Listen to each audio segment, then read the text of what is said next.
تو قرآن کے کسی ایک لفظ کا نسخ کر سکتی ہے؟ ممکن ہی نہیں ہے. کیسی عجیب بات کرتے ہیں.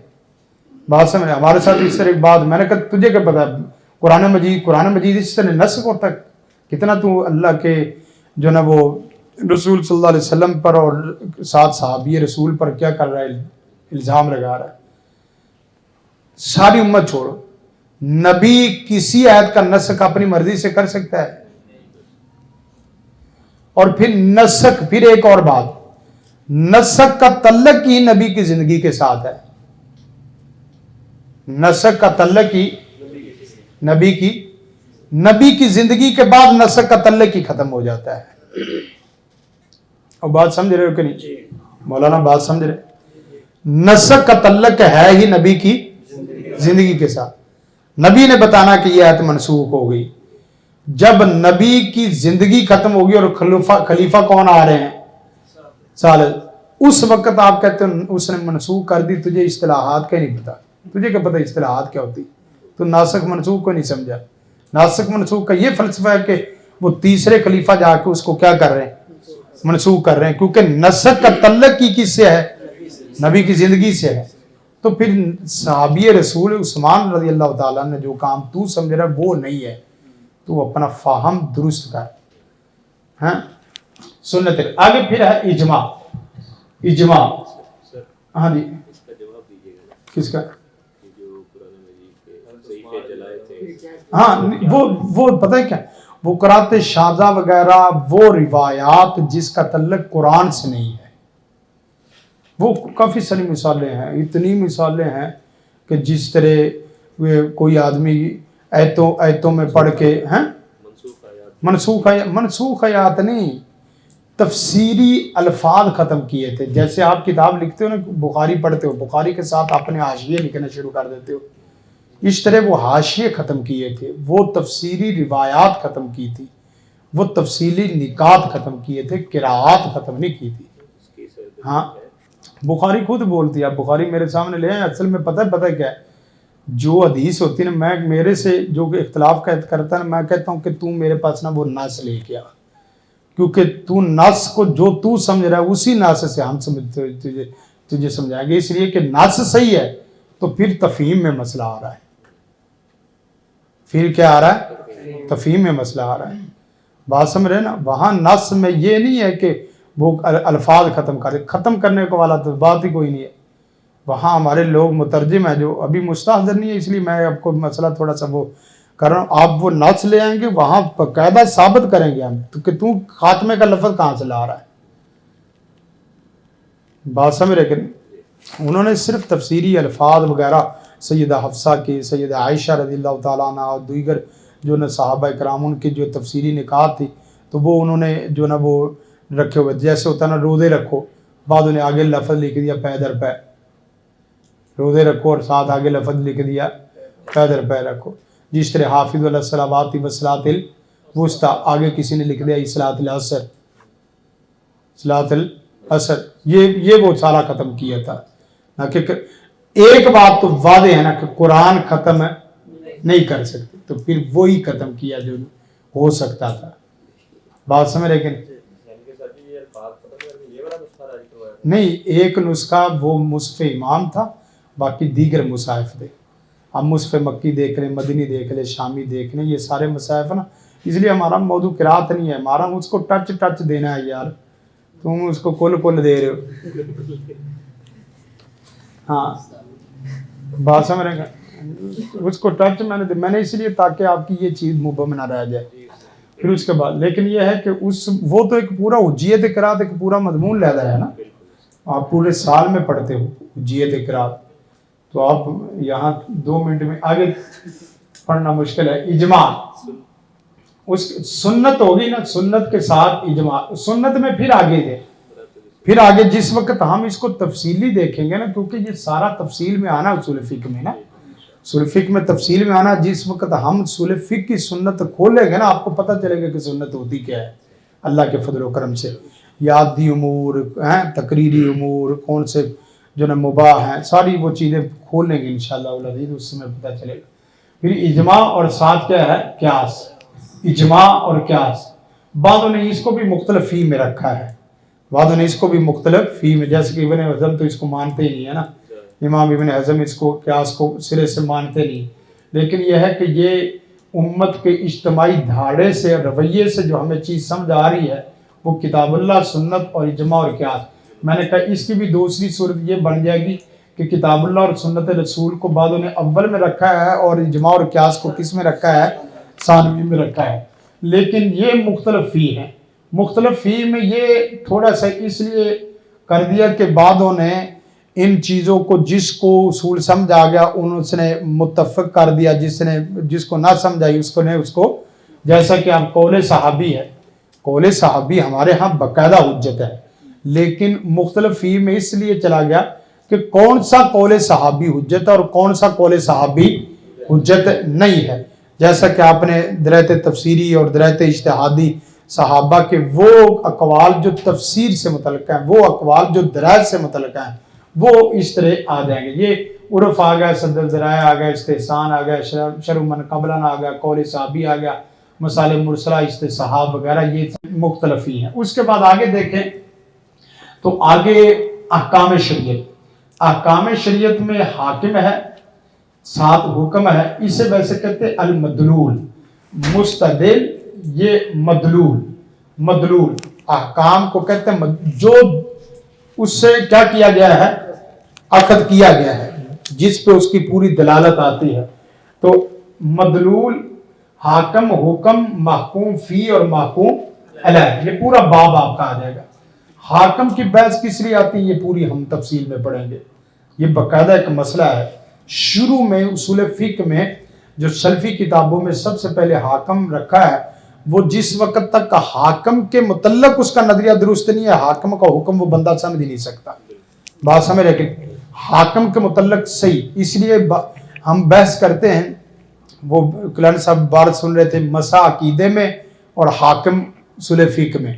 حاکم اصول فقہ میں بحث اس لیے لائی جاتی ہے تاکہ فقہ اس وقت تک مضبوط اور مربوط نہیں ہوتی جب تک آپ کا فقہ سے پہلے نظریہ مضبوط نہ ہو، عقیدہ مضبوط نہ ہو تو آپ کا عمل بیکار ہے۔ تو حاکم سے متعلق جو عقیدے کی بحث ہے، عقیدہ مضبوط ہے تو سارے آگے مسائل بھی مضبوط ہیں۔ حاکم کے بعد حکم ہے، حکم میں پھر دو طرح کی، تکلیفی اور کیا ہے؟ وضعی، تکلیفی اور وضعی۔ تکلیفی میں کیا ہے، وضعی میں کیا ہے، یہ آگے چل کے پڑھتے جائیں گے، لیکن واجب ہے، مندوب ہے، اس کے بعد یہ اس نے نا تقسیم اس طرح کر کے وہ بعد دفعہ بچہ آگے پیچھے بھی کر دیتا ہے، جیسے آپ کو بتایا۔ اصل تکلیفی میں بھی دو ہے، اس میں جو میں اپنے طریقے سے سمجھاتا ہوں نا، افعل ہے یا لا تفعل ہے۔ افعل میں سختی ہے تو وہ فرض ہے، اور افعل میں نرمی ہے تو وہ کیا ہے؟ مستحب ہے۔ لا تفعل میں اگر سختی ہے تو وہ حرام ہے، اور لا تفعل میں اگر تھوڑی سی نرمی ہے تو وہ کیا ہے؟ مکروہ ہے، اور درمیان میں مباح ہے۔ اصل سوال یہ ہے کہ مباح افعل لا تفعل میں آتا نہیں ہے تو پھر یہ حکم میں کیسے آ گیا؟ بات سمجھ، لیکن مسئلہ سوال یہ پیدا ہوتا ہے کہ حکم میں لا حرج ولا جناح ولا ظہیرہ، یہ چیز جب حکم دیا ہی نہیں ہے اس کا تو وہ حکم میں آیا کیوں ہے؟ سوال تو یہ پیدا ہوتا ہے، یعنی اس کا تو بنتا ہے واجب کا، مندوب کا، حرام کا اور باقیوں کا ہے، لیکن یہ کیسے آ گیا کہ یہ واجب اور مندوب کے ساتھ مباح؟ یہ بھی ہم اصول فقہ میں ادھر پڑھیں گے۔ آگے وضعی میں ساتھ کیا ہے؟ شرط ہے، سبب ہے، مانع ہے، سے تو بطلان ہے، ساتھ ہی آگے عدیمت رخصت ادھر ہی آئے گی، عدیمت رخصت ادھر۔ تو یہ اس طریقے سے چلتے چلتے حاکم، حکم، آگے محکوم فی، مکلف بندے کے افعال، اور محکوم علیہ میں جو شروط التکلیف ہے اور اسی طرح موانع التکلیف ہے۔ موانع التکلیف میں کون سے ہیں؟ سماوی عوارض ہیں، اور اسی طرح وہ جو قصبی عوارض ہیں۔